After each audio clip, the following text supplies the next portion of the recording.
Testing, 1, 2, 3. Testing, 1, 2, 3.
A woman never belongs to you.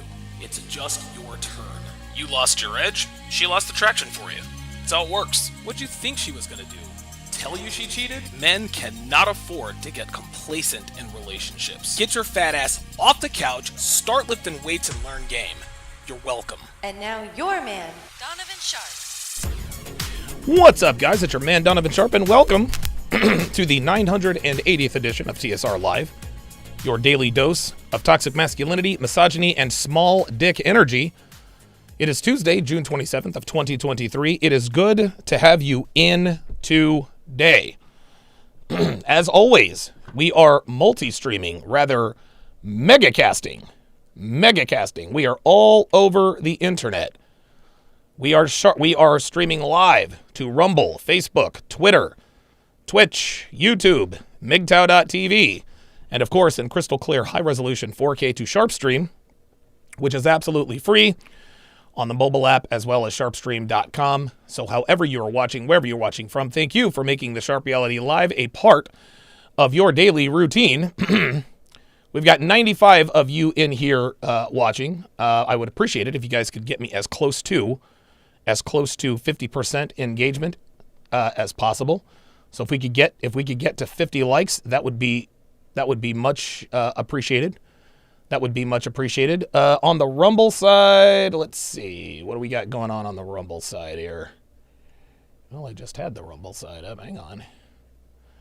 I'm the guy that has like a million windows open. I'm notoriously bad for that.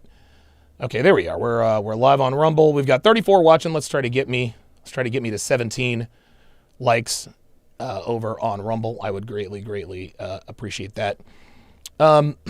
Today I'm going to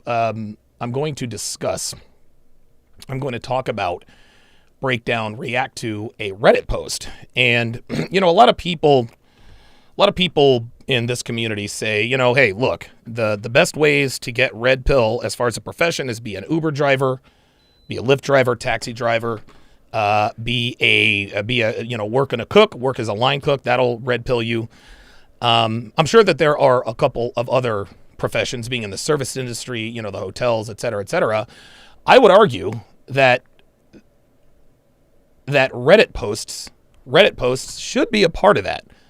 They should be a part of that. Now, the interesting thing is that people don't normally, people take Reddit posts seriously to an extent.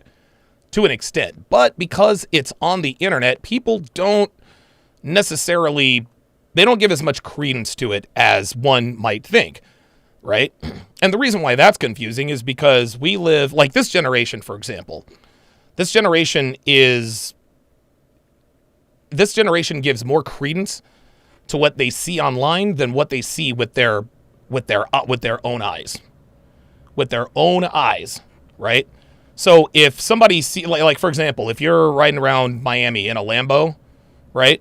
Girls will automatically assume, a lot of them, that the Lambo is rented. But if they see you with a Lambo on Instagram, they think, oh, well, he must own that Lambo. He must be rich. Surprisingly, an exception is Reddit. And the reason why I think that Reddit posts are a good source of red pill content is because people tend to tell the truth. They are incredibly truthful. And the main reason for that is the same reason why trolls come in here and bother us. They do it under the shroud of anonymity. So they're telling us how they really feel. And we'll get into that a little bit later. But people on Reddit have no reason to lie. They're looking for real advice for real world problems. So there's no reason for them to lie because they're looking for honest advice. Number one, and number two, their screen names don't give away who they are. Their screen names do not give away who they are. And so one might think, okay, all right, well then there may be some credence to this. And we will talk about one such case in just a moment. However, let me start the music here. I think I want to do this. Pardon me. Give me 2 seconds here, guys. I'll tell you what. I appreciate you guys getting me to 56 likes. Let me shout out. Pardon me. Let me shout out the people in the chat. Shout out to Ice Dragon Kid, who's number 1. Dre Raven, a very salty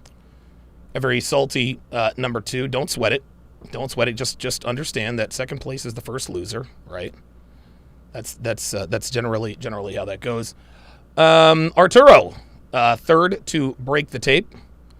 Appreciate you being here. The Level Up Man says, this is savage. Ha ha ha. You guys have no idea. Dude, reading some of these Reddit posts it's incredibly painful to watch. They are incredibly painful to read because it's one of these deals where it's almost like it's the truth, but kind of not. You know what I mean? And like I said, we'll get into that. We'll get into this here very, very shortly. There it is, Into the Abyss. There we are. There we go. Turn that up just a little bit. Perfect.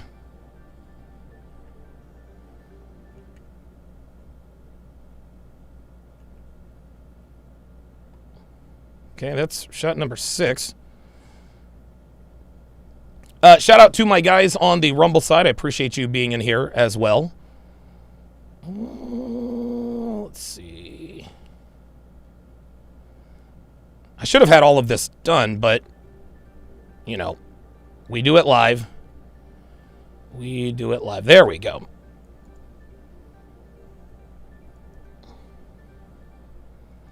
There we are. Excellent. Oh, whoa, hey, ho, ho, hey, ho, ho, ho, ho, ho, ho, ho, ho. There we are. Okay, we're good to go. We're good to go. Dr. B84 is in the house. Good to see you in here, my friend. Good to see you in here. All right, very nice.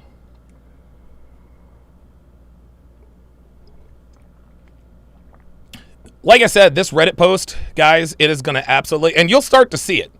You'll see it in my opening monologue.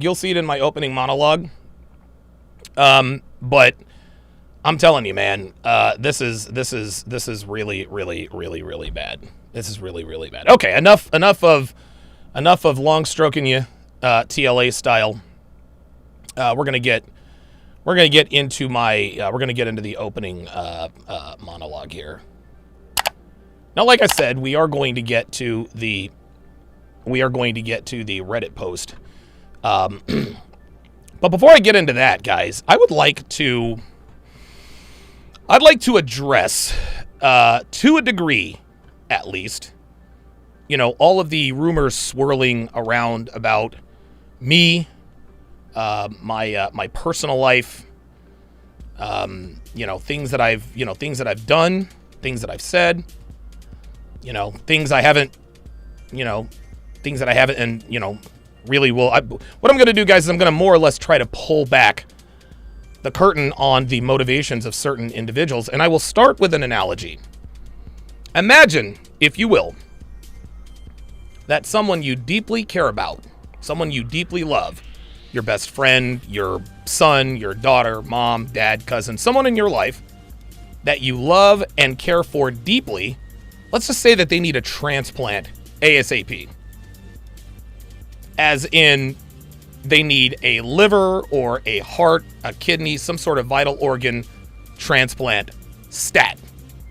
As in, they can't wait any longer or they'll pass away. Now, before I continue, you armchair doctors looking for any reason to disagree with or disingenuously point out what you think is a medical inconsistency, you guys can blow me.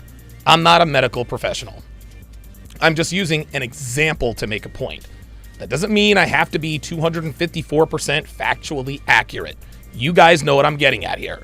It is an urgent medical situation that could result in death if not addressed immediately. Now, maybe transplants are in that category, maybe not, but let's not pretend that this example isn't apropos to my overall point. Now that that's out of the way, transplants, gentlemen, are extremely complicated, extremely invasive procedures that only the best of the best surgeons can perform. So let's just say that there are only 2 surgeons in your region that are qualified to perform this particular transplant.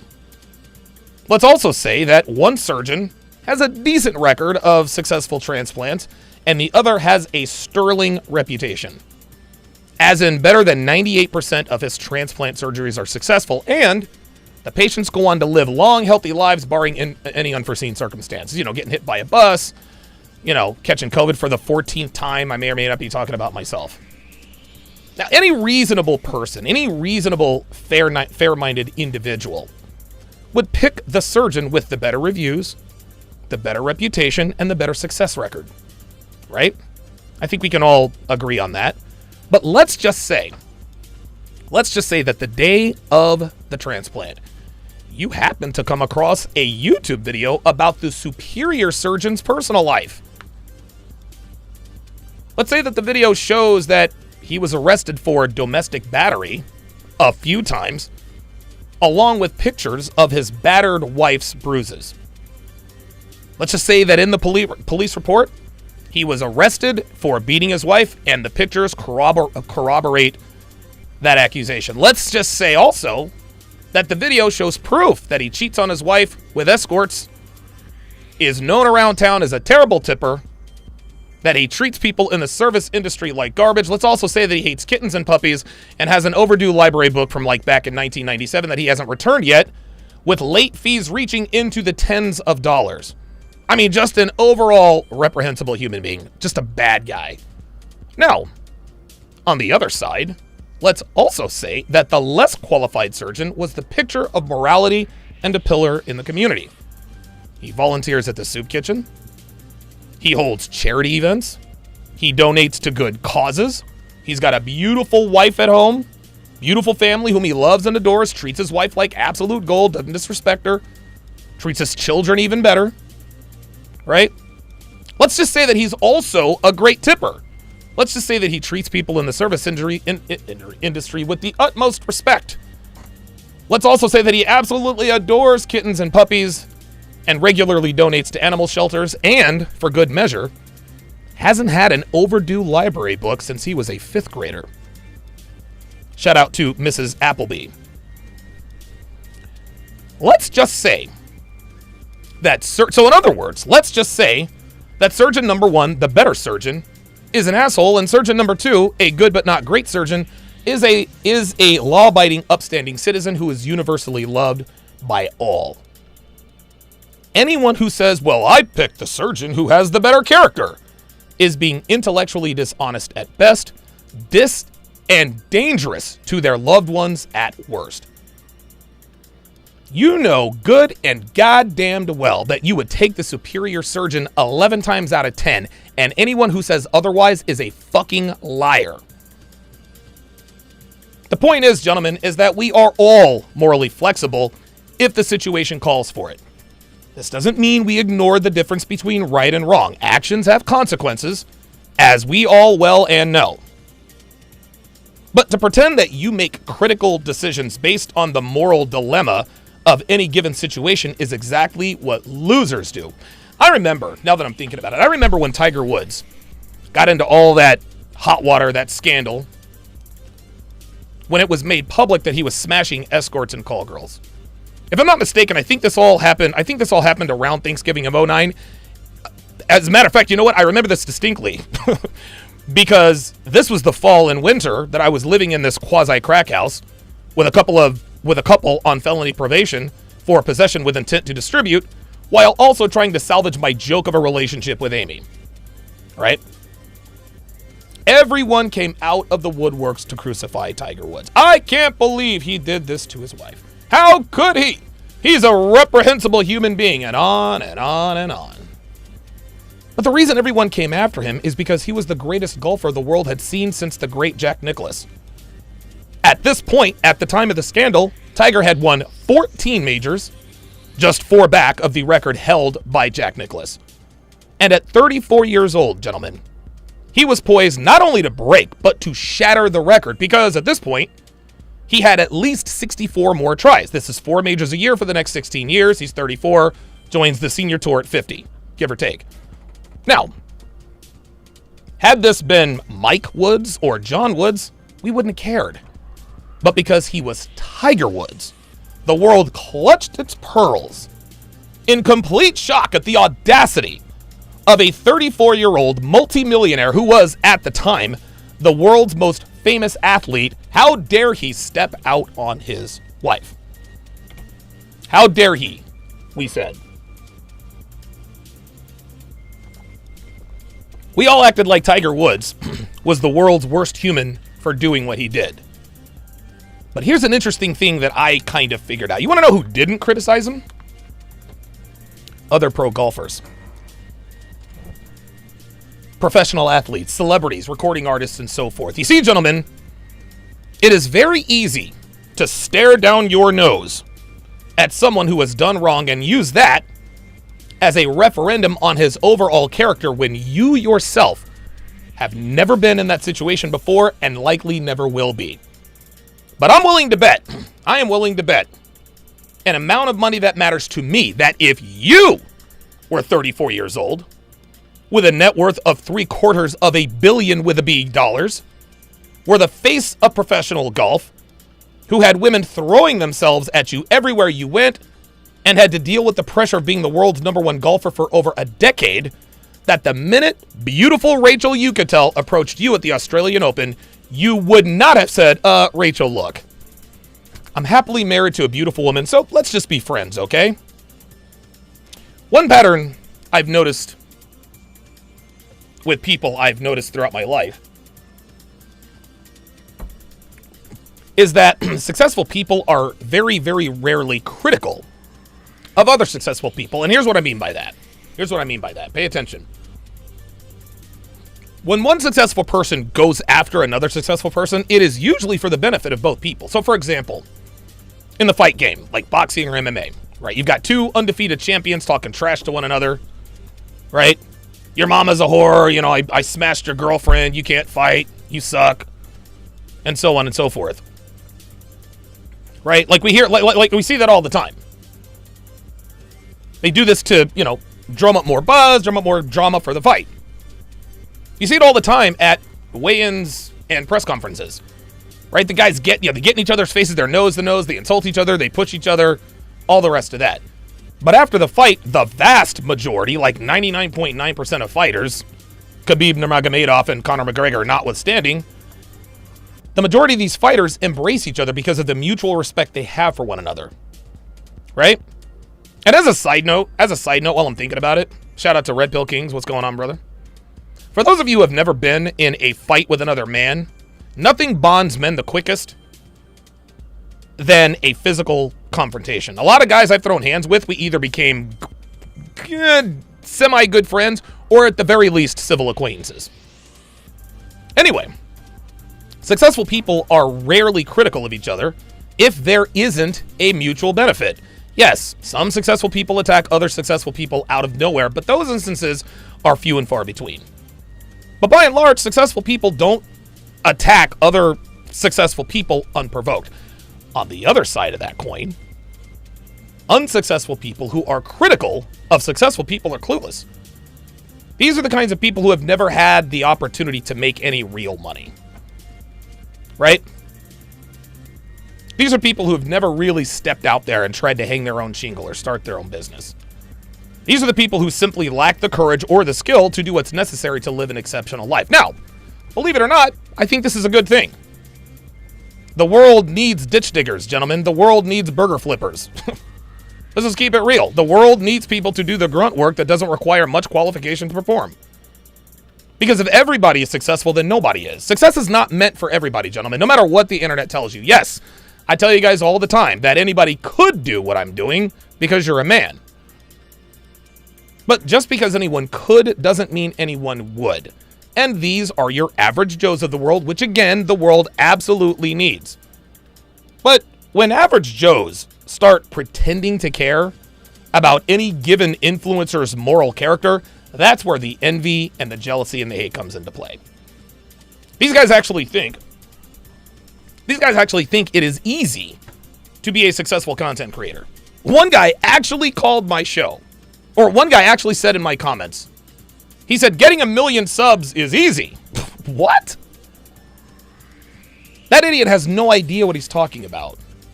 He is also the guy who likes to pretend that because I've been arrested almost 36 times and that I'm a 4-time convicted felon, that I don't know what I'm talking about, or that I'm a scammer or a grifter or whatever insult du jour comes to mind.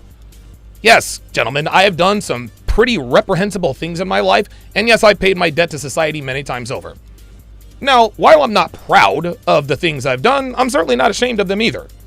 I made mistakes that will follow me for the rest of my life, and I've got to deal with them legally and mentally. There's nothing I can do about it now. You got to deal with the consequences, like I said. But what my detractors seem intent on disqualifying me what they seem intent on disqualifying me for are things that, number one, aren't against the law. Number two, things that I haven't been arrested for, nor is there a warrant out for my arrest. And number three is not actually a bad thing if it were true. Back in 2001,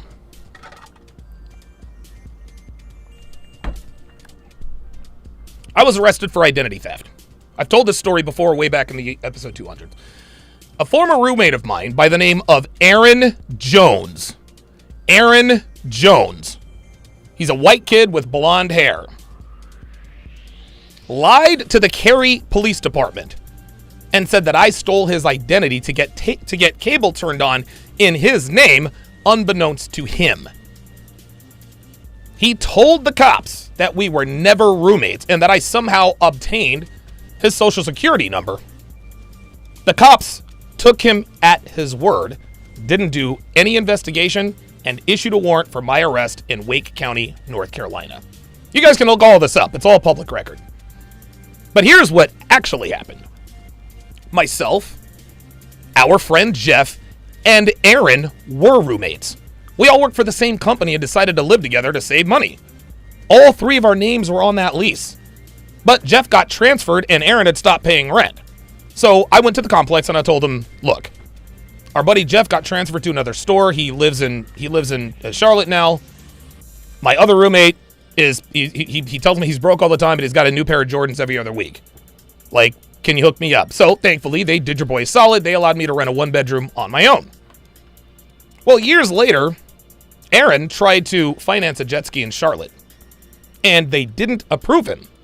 Why? Because his credit report showed him defaulting on a Time Warner cable bill way back in 2001. So instead of paying his share of the bill, which was $250, he decided to lie and say that he knew nothing about it. He decided to lie and say, this man, who I don't know, I was never roommates with, stole my identity. He lied. Right? All my court-appointed attorney had to do was contact Hidden Oaks, which was the apartment complex we all lived in. All he had to do was call them, get a copy of the lease that showed all three of our signatures on the lease, and the case was dismissed on the spot, on the contingency that I pay my share of the defaulted cable bill, which was $250. I then tried to file a police report for a false accusation, and despite all of the evidence that Aaron Jones blatantly lied to the cops, Detective Brick, as in B-R-I-C-K, of the Cary, North Carolina Police Department said that he would not be pursuing charges against one Aaron Jones for lying to the cops. And again, you guys can look this up. It's all public record. Do you want to know what else is public record or isn't public record? This nonsense about me stealing my dad's identity. Number one, I didn't do it. Number two, there never was, is, or ever will be a warrant issued for my arrest because it didn't happen.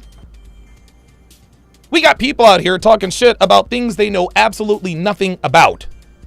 They know nothing about that situation. This community is supposed to be all about men getting screwed in the court system and the fact that men are essentially guilty till proven innocent in a court of law, but the minute somebody makes up some bullshit story about an identity theft that I was never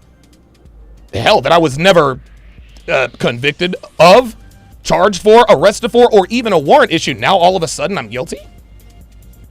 Don't you think that if things really happened the way you believe them to have happened, wouldn't I have been arrested for this by now?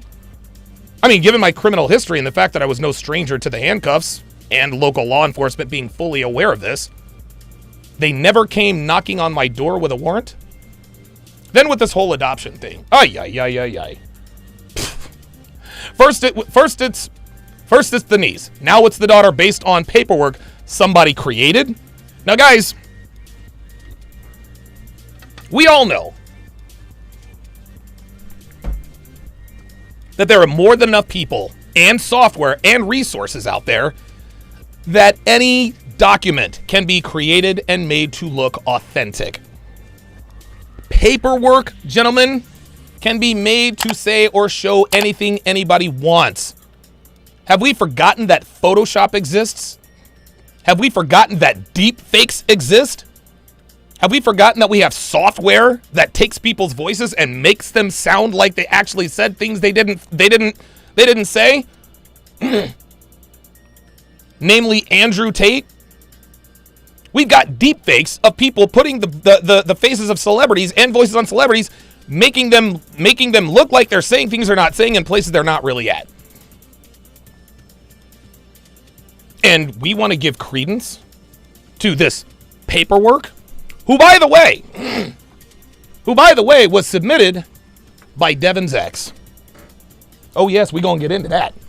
Brian, I hope you're watching. I hope you and your little girlfriend are watching. fam. Hope you and your girlfriend are watching. By the way, Brian and his now girlfriend watch the show and scour my social media so that Brian can collect evidence of me being a terrible person. Brian is a fucking wizard at Photoshop, gentlemen. This dude has better than 20 years of experience in graphic design. I may not like that son of a bitch, but I respect that dude's talent. I respect that dude's talent. Even though he drinks the day away every day. Gentlemen, Devin's ex, Brian, has fabricated countless documents, pictures, receipts, and everything in between in a feeble attempt at keeping the connective tissue between he and Devin. Devin divorced her ex, Brian, because Brian, gentlemen, is an alcoholic who drank his way out of his marriage, his job, and ultimately his apartment. That's why he moved to Delaware with his degenerate mother, who, by the way, you cannot make this stuff up.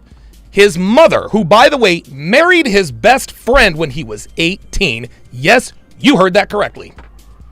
Brian's biological mother, Beverly, married his best friend, Wes, when they were 18. So Brian's stepdad is the same age as he is and used to be his best friend.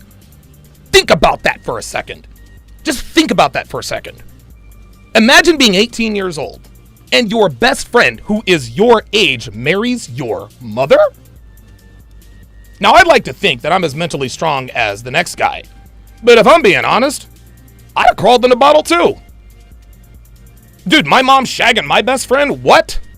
That would have thrown me for a loop too. Now, the other reasons Brian continues to harass us is because he knows his ex-wife is now living a better life. She's in the best shape of her life. She looks magnificent. She's gotten to travel. She's gotten to experience the finer things in life. She never has to want for nothing. And if she wants something, all she's got to do is ask.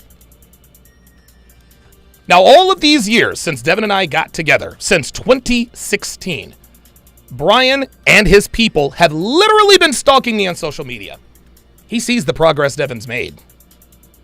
He sees that her ass looks awesome. He sees that boob job. Oh, yes, he does. He sees the life she lives. He sees the cars. He's seen the gym. He's seen the lifestyle. He's seen the trips. And this is why he's mad. He's mad that a better man is with his woman and made her a better woman. And this man will say and do anything, whatever he has to, in order to try to sabotage our business. This drove him to the ultimate in desperation by reaching out to one Anthony Johnson. Now, Anthony Johnson comes after me. It's really quite simple. Anthony tells everyone he came after me because he wants to eradicate the manosphere of frauds. He accused me of poaching his speakers. And look, go to my YouTube timeline. There, the bullshit document from his bullshit ass lawyer, Dana Anderson, fake lawyer, DDJ, Dana Anderson, fake lawyer. Now, Anthony Johnson comes after me because the CME is in direct competition with the 21 convention. He's in direct competition. It's in direct competition with the 21 convention. He won't say that out loud, but everybody knows it. The 21 convention, by the way, won't be around much longer, but in Tony's mind, he thinks he's going to take me down with him. So imagine his delight when Devin's ex reached out to him. I'm their common enemy, guys. I'm their common enemy. For good reasons. For good reasons. So, is it that far-fetched to think that maybe, just maybe, that a man with over 20 years of graphic design, with an axe to grind with me, would use Photoshop or whatever software he had to try to attack my character with lies and propaganda, along with Tony Johnson? Think about the motive, guys. Think about the motives. Brian hates me because he wants his ex-wife back more than ever, and Anthony hates me because I've made the 21 convention a joke. But my haters will all pretend that it's all true to justify their disdain of me. In the end, guys, in the end, you don't have to like me. You don't have to like my frailties. You don't even have to like my personality. Yes, I've made mistakes in life. And like I said before, I have paid my debt to society. People can accuse me of whatever they want. None of that matters because I know what I'm talking about and I've got the receipts to prove it. My woman is fit, feminine, friendly, and I assume faithful. I have countless text conversations from the past that verifies my experience, and my books and courses have changed the lives of men the world over. I'm not telling you, here's another thing. I'm not telling you guys you should follow me. If what I've done bothers you, no problem. But that doesn't make me any less great at what I do. And there's nothing that any of you guys can think about it. Here's the facts. Here's the truth. Here's the truth. You don't care that your iPhone is made by Chinese children. You don't. You're still swiping for box on Tinder and writing soliloquies about why you think I'm a scam artist. And by the way,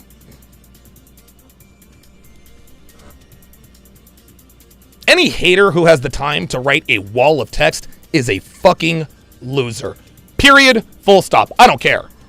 If you really had something going on in your life, you would not have the time to sit down and write a 3,000-word dissertation on the economic reasons as to why you hate me, and that's a fact. Guys, get a life.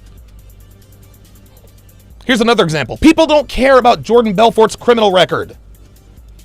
This dude was charged and convicted of securities fraud, and money laundering, and spent nearly 2 years in a federal prison.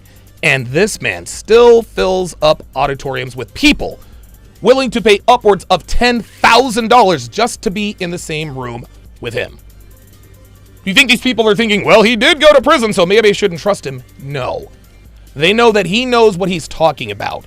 And despite the fact that he went to prison for something that he was absolutely, positively, unequivocally guilty of, people still line up around the block and beg this man to take their money and show them the way.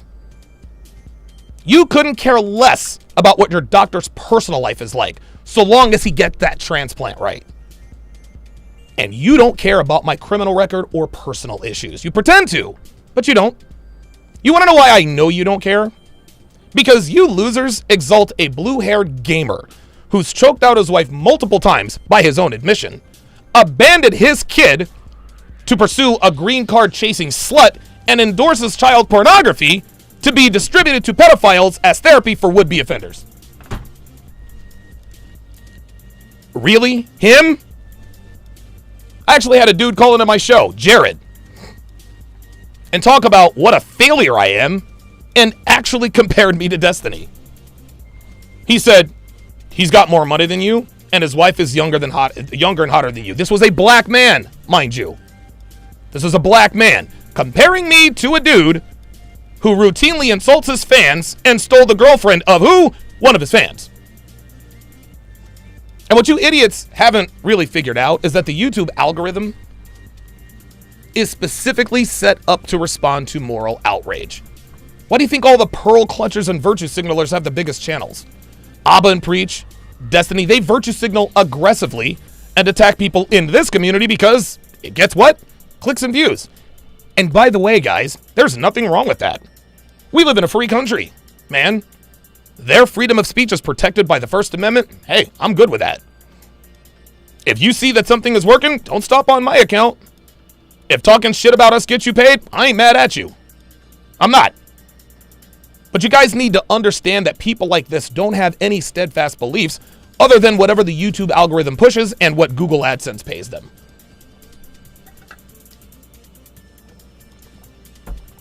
These people like to say, you're lying to the public for clicks and views. Your message is poisonous and dangerous. Do you want to know the real reason why they say this about us? It's actually quite simple.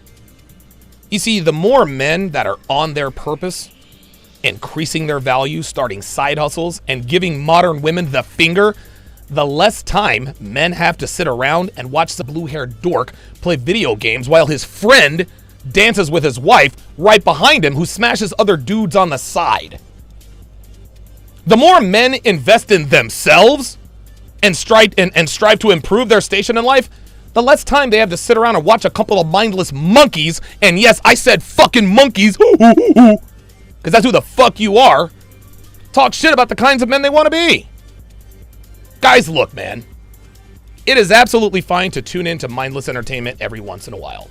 I do it myself. You gotta unwind. Guys like Destiny and Ab and Preach are very important in this day and age. And I'm not being facetious. People need an escape. They need to unwind. It's why we watch sitcoms. It's why we watch stand-up comedies.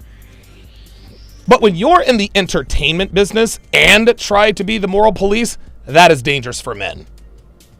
Who the fuck wants Destiny's life? Other than Jared. He's a deadbeat dad who is physically abusive to his wife. There's a video of him endorsing cheese pizza for pedos, and his wife has hairy toes, yellow teeth, shits in the forest, and has sex with other men.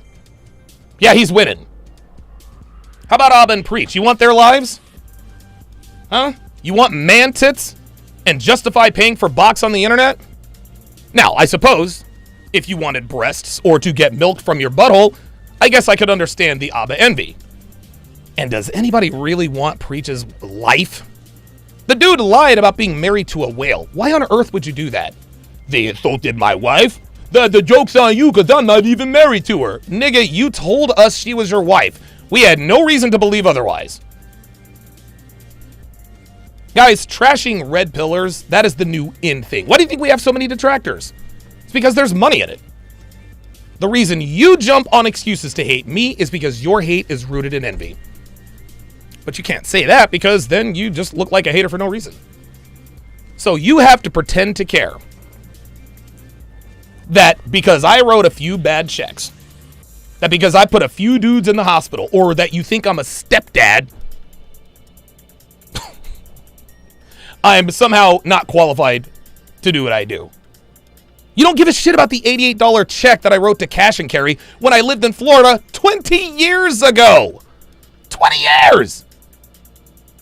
You don't care about the $74 check I wrote to cover the pictures of soccer pictures of the son of some 304 single mom I was trying to get with 15 years ago. You don't care that I've been arrested nearly 3 dozen times. You don't care about any of that. No, you care that despite my extensive criminal record, I live a better life than you do. Period. You guys think to yourself, how could this talentless fraud be living this life? Oh, he must be stealing from people. He must be scamming people. He must be doing the same things he did in the past. Look, if that's what you want to tell yourself to dismiss me, that's fine. But you're missing out on life-changing knowledge. High IQ people don't watch Ab and Preach, guys. They don't watch Destiny. Hell, they might not even watch me, to be honest with you. What they do watch is the kind of content that can help them improve their lives. And watching a couple of fucking monkeys flap their gums about morals when they called my own a rapist, or some blue-haired cuck who has even bigger skeletons in his closet than I do, isn't what high-level men are watching. Like I said earlier, it's fine to consume mindless entertainment. But if you're taking their advice on how to live life and relationships, then the joke's on you. The joke's on you. And those of you who were all in my comments talking shit, thanks for the engagement. At some point, your hate will start to actually pay dividends, and that is the memo.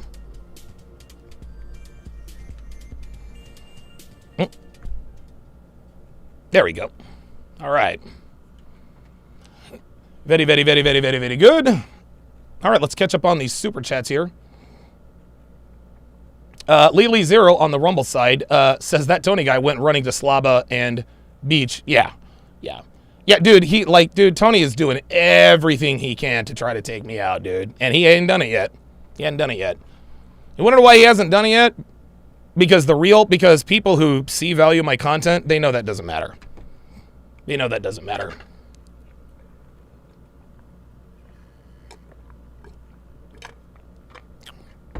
All right, let me, where'd all the super chats go? Ken Rose with the $5 super chat. Appreciate that.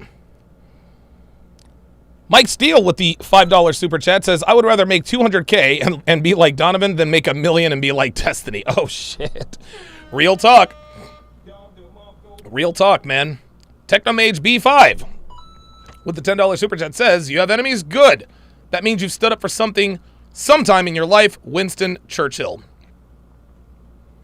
That's it. That's the problem with these guys. You don't really know what they believe. You really don't know. Not that that's a crime or anything, but if you really want to take your cues from those people, I can't help you. I really can't.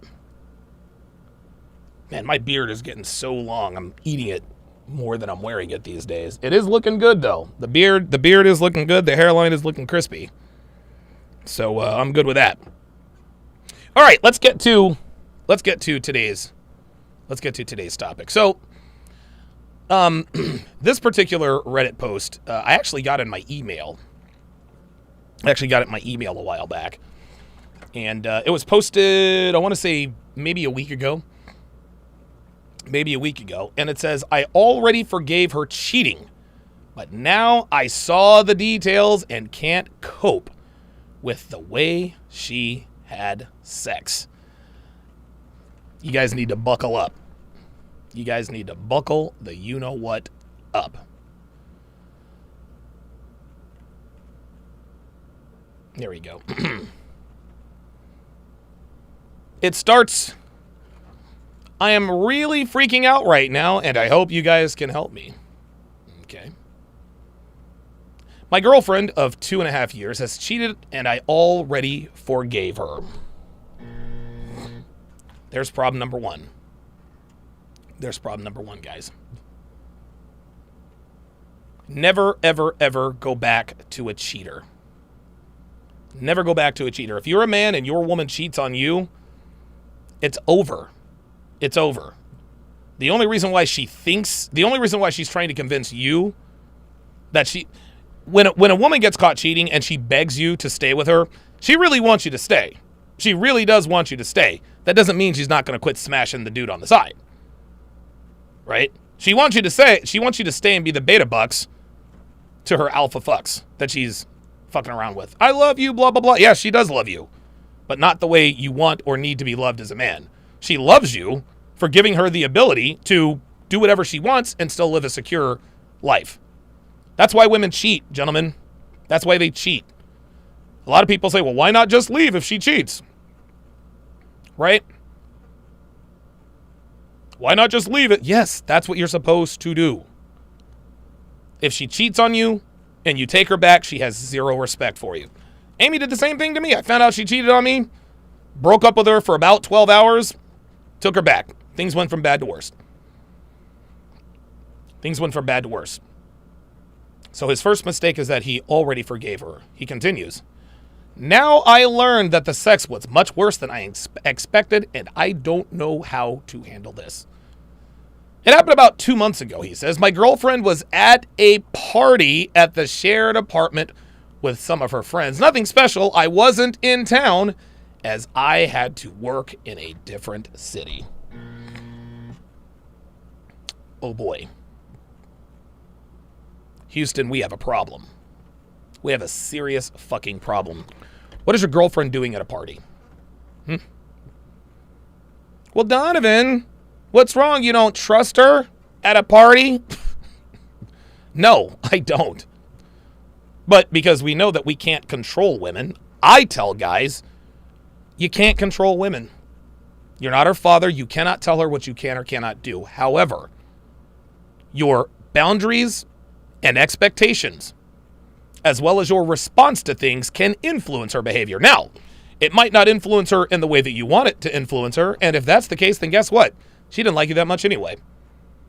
So let's just say you go through the gambit. She keeps trying to get you to be her boyfriend. And finally she asks, and finally she says, hey, you know what? If you and I don't make this official, we're not doing this hookup thing anymore. Right?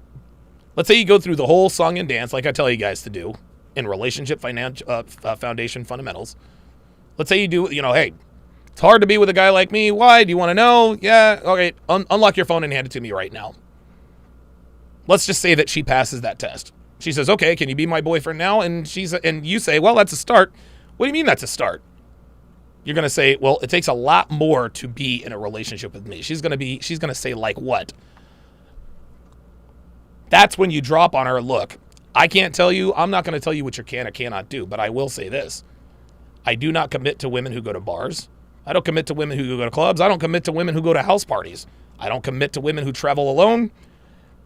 I mean, need I say more? I don't commit to women on social media. I don't commit to women. I don't commit to women who travel for work. All that stuff, right? If she likes you enough and thinks you're worth it, she will cease the behavior. If she doesn't, that doesn't make her a bad person. It just means that A, she's not ready for a relationship, B, she doesn't like you that much, or C, all of the above. Every girl says they're not ready for a relationship until they meet that big dick nigga who pulls her hair and puts her the fuck in her place when she gets out of pocket. This man allowed his girlfriend to go to, and I can promise you, this ain't the first party she's ever been to. This ain't the first party she's ever been to, because he said nothing special, just at an apartment with their friends. So this is a regular occurrence. The next day, he said, she called me crying and told me that she had cheated. I was shocked. When I came back the day after that, we had a long talk. She didn't tell me much details, and I didn't ask for it. She said she had a few drinks and just went with the flow and then had sex there. I actually didn't ask whom. So that's very, very interesting that she called him up the next day and actually told her boyfriend that she cheated. Now, why would she do that? Why would she do that? Well, number one, it was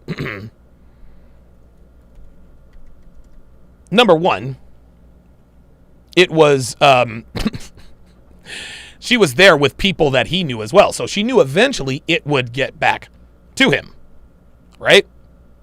That's probably the main reason. If she had done this at a house party with people he didn't know or that she didn't know, that they didn't know together, I can promise you he would never have found out. She wouldn't have called him and told him. The reason she called him and told him was to get ahead of the fact that was at some point it's a house party. The shit's going to get out. The shit is going to get out. He continues. As she seemed to be really sorry, I tried to get over it. It took me some time, but I actually managed to really forgive her, and I thought our relationship was on a good track again. Her cheating wasn't a topic at all anymore. I admit I was wondering about details from time to time, but I didn't want to talk about it and thought that it doesn't matter. However, he says, I was very, very wrong. So he is about to find out. He's about to find out what we in this community have known for quite a while. He is about to find this out. Now, let's keep it real. Let's keep it real. The reason he didn't want to talk about it is because he was afraid of what he might find out. He was afraid of what he might find out. He was afraid that if he found out the details, he would have to break up with her. And because he has that scarcity mindset, he doesn't want to leave his girl, so ignorance is bliss, right? But, gentlemen, we are human. He made the first mistake by forgiving her. That was his first mistake. But at some point, the details start to eat at you. Gentlemen, I'm going to tell you this right now. The most painful, how can I put this?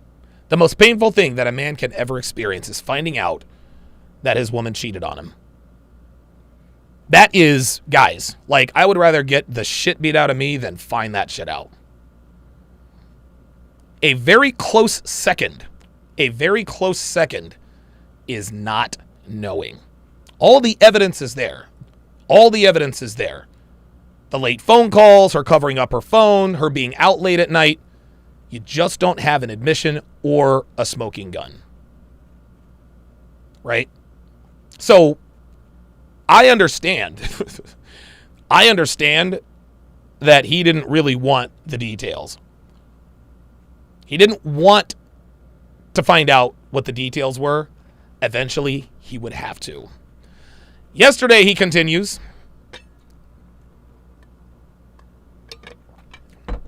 I talked to a guy that was there as well, and he seemed very surprised that I had been able to forgive her. I tried to explain to him that I appreciated her honesty and that she never tried to hide it at all.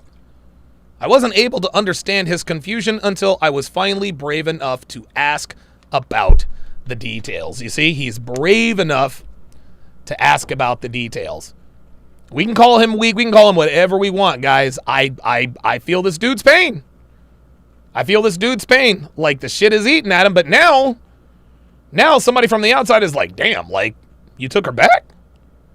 Like, after what she did to you? Like, you took her back?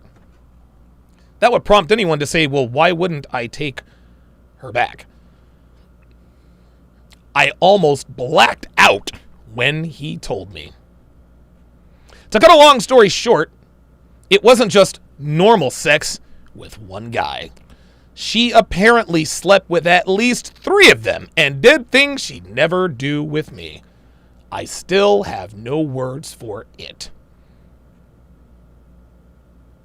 Actually, I thought he was making this up, but he had proof, and I can't get this off my mind. Now, I don't know how to ever cope with this. Ay, ay, ay. Ay, ay, ay, ay, ay. Can you imagine? Can you imagine? Because I can only imagine that the proof that his homeboy showed him was either video or pictures. Right? He said he thought he was making this up. Why would he make this up? What, to try to get with your girl? What the fuck would he try to get the girl who got a train ran on her? Imagine saying, I don't believe you, and him showing you a picture or a video of 3 men inside of your girlfriend. The bitch got drunk, and they ran a train on them. And they ran a train on her. That's what happened. She got a train ran on her. She got drunk and had sex with at least 3 men at the same time. I'm going to tell you what, any woman who has had more than one dick in her at the same time, that is the blackest of blackest flags. That is I don't care what the situation is. I don't care if it was her fault or not. Can't commit to women like that. If she was E-Pard, still can't commit to her. Even if it was one person, still can't commit to that. Any woman who has had more than one dick in her at the same time, I can never, ever, ever really fully respect a woman who allowed that to be done by herself. He continues, I know I didn't ask for details, but it still feels like she lied to me, even though she technically maybe didn't. And this, gentlemen, is where I bring your attention to law number 40 of the 49 Laws of Sharpe. You see, the reason I wrote these laws, gentlemen, is because most men are not privy to these laws. They're really not. Law number 49 of the 49 Laws of Sharpe says, quote, she will never volunteer disparaging information about herself unless she is hiding something more nefarious. Let me repeat that. Law number 40 of the 49 Laws of Sharpe says she will never volunteer disparaging information about herself unless she is hiding something more nefarious. If your girlfriend comes home and says, look, I wanted to admit to you that I saw my ex today. What that means is that she's been fucking her ex for 6 months. She's been fucking her ex for 6 months, and she is planning her exit strategy. And people foolishly think, guys foolishly think, oh, well, hell, she didn't have to tell me she saw her ex. I would never have known. I know I can trust her now. Nope. Women never, ever, ever volunteer disparaging information about themselves unless they are covering something up more nefarious. The bitch got a train ran on her. She knew that somebody there was going to tell him about it. So she decided to head it off at the pass and say, oh, I admit it. I got drunk. and I slept with a guy.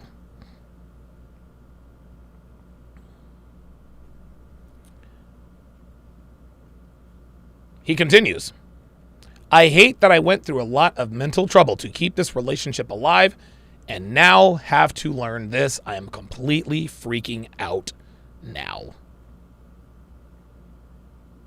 I'm completely freaking out now. HECC on the YouTube side nails it. He completely nails it. This is why red pill is so important, guys. This is why red pill is so important.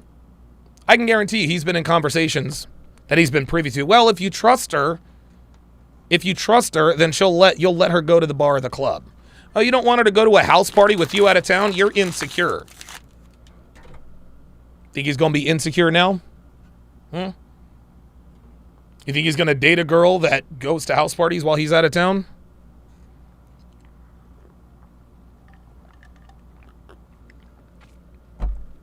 Incredible.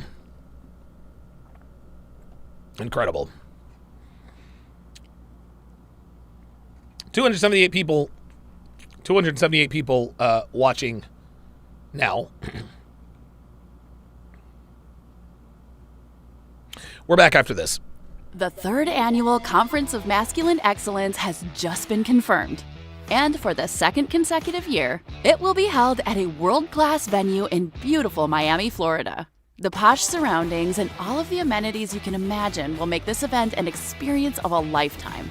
The CME is focused on helping men to become the best version of themselves, improve in all areas of life, as well as maintaining solid, healthy relationships with their wives and girlfriends. Anything and everything that pertains to dominating life as a man here in the 21st century will be discussed extensively. As usual, your instructors will be an all-star cast of presenters. They will cover topics like financial literacy, health and fitness, mental strength, and much, much more. Included in your ticket is live access to all speeches and presentations, a seat at the live filming of the Six, and the opportunity to converse with the speakers themselves. How awesome would it be to shake hands with some of the most influential men in this community? Breakfast on both mornings is also included, as well as a 5-course meal at the Feast of Champions. As always, the feast will be held on Saturday night and will feature some of the best cuisine in the 305. VIP tickets are also available. Those tickets include priority front row seating for all presentations, entrance to the Cigar Bar VIP meet and greet, which includes an open bar, an exclusive VIP bag, and so much more. VIP tickets are limited, so get yours before they're sold out like they have been the last 2 conferences. Got a friend who wants to come with you? Got a girlfriend or wife who wants to attend? Are you a father who wants to bring your son?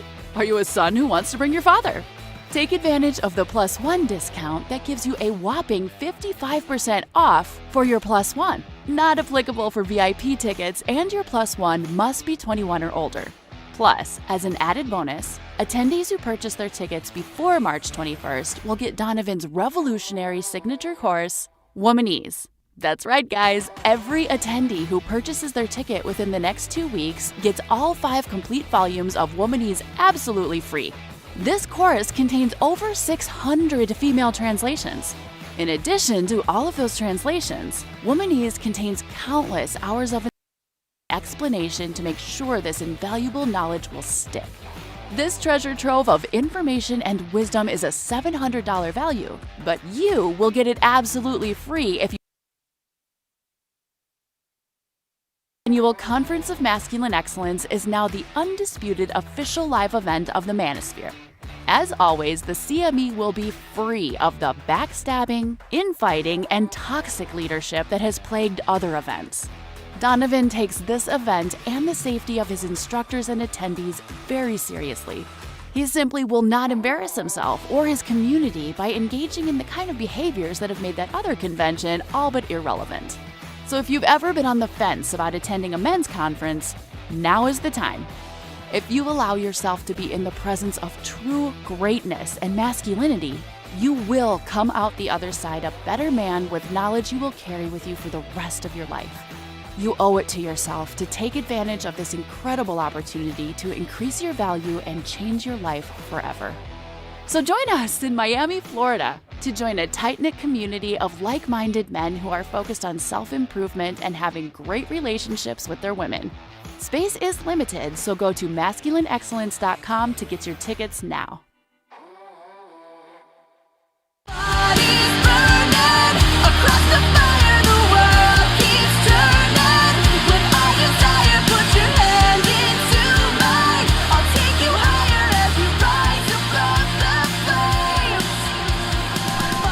Welcome back to the 980th edition of TSR Live. Thank you guys very, very much. Thank you guys very, very much for sticking with me. Yeah, Black Lemur 2009. I've actually got a special deal for you. I think you and I may have discussed it already, but in case I'm wrong, shoot me a text or an email, and I'll make sure you get sorted. I will make sure you get sorted. And this week only, I got to get my graphics guy to do. I got to get graphics done by my graphics guy. This week only until Sunday. Every ticket is buy one, get one free.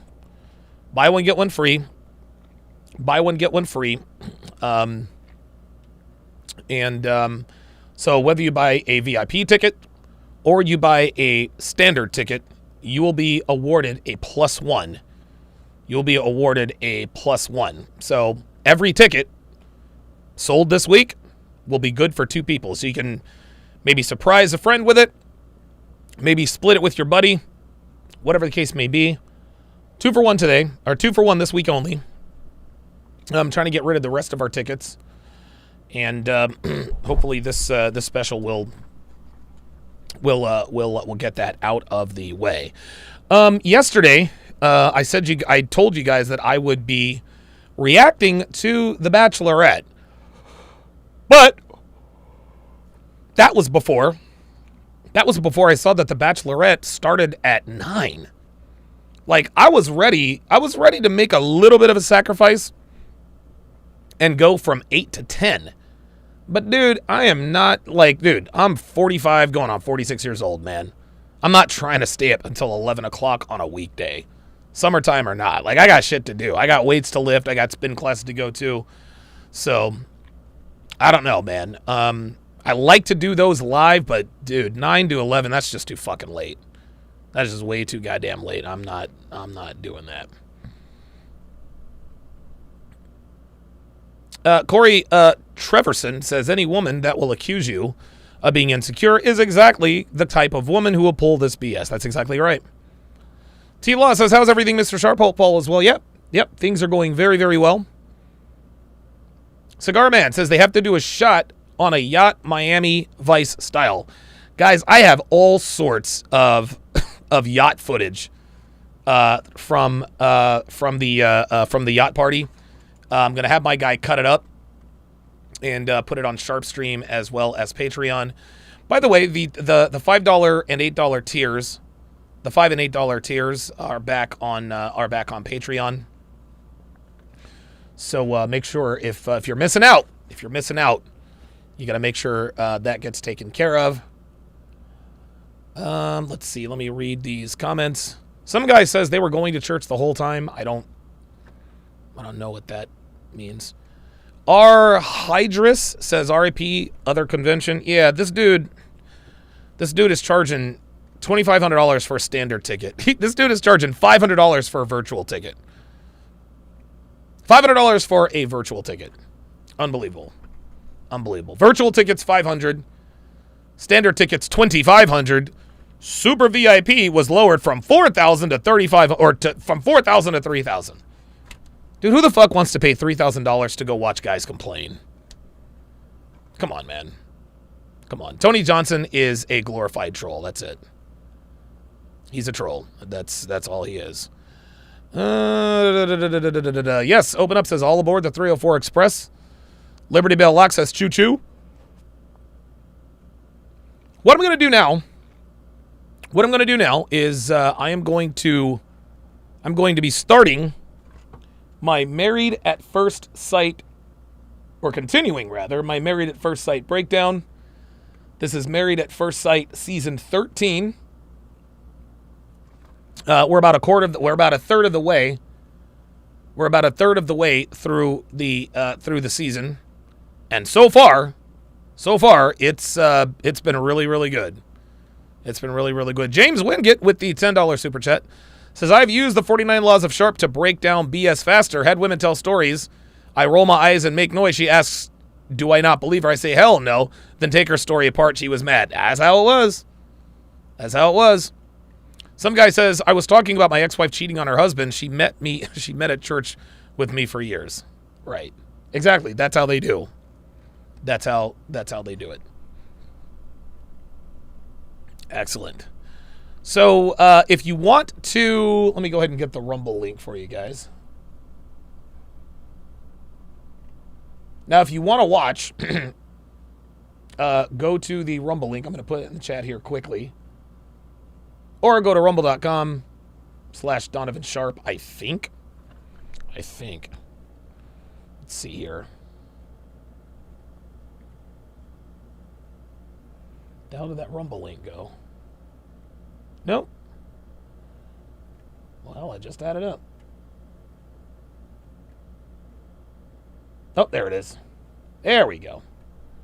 So we got 36 on Rumble. We got 36 watching on Rumble now.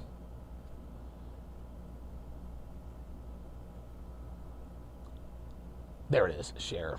I'm a little new at Rumble, so bear with me, guys.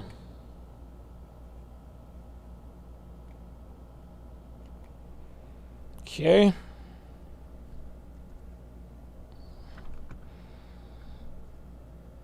There we go. Ken Rose, another $5 super chat.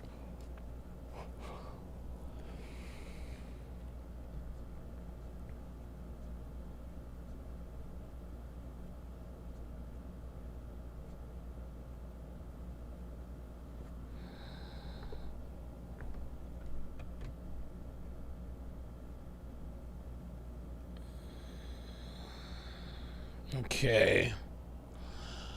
All right. All right, guys. All right.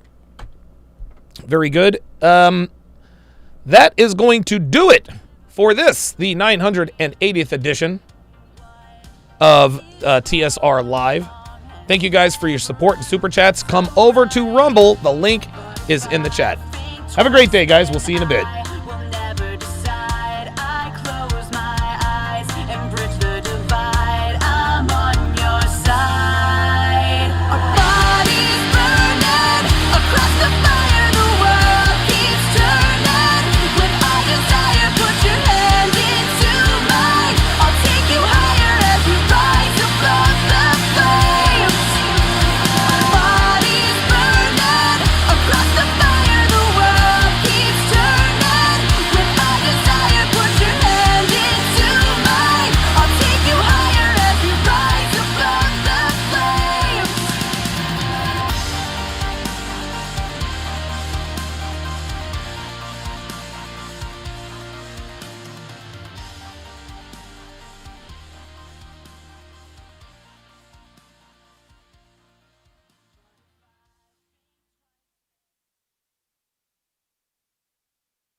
All right, I'm going to bid farewell. Do I have green screen on my... That's weird. I didn't know I had... Wait a minute. Oh, look at that. There we go. That was a little bit weird.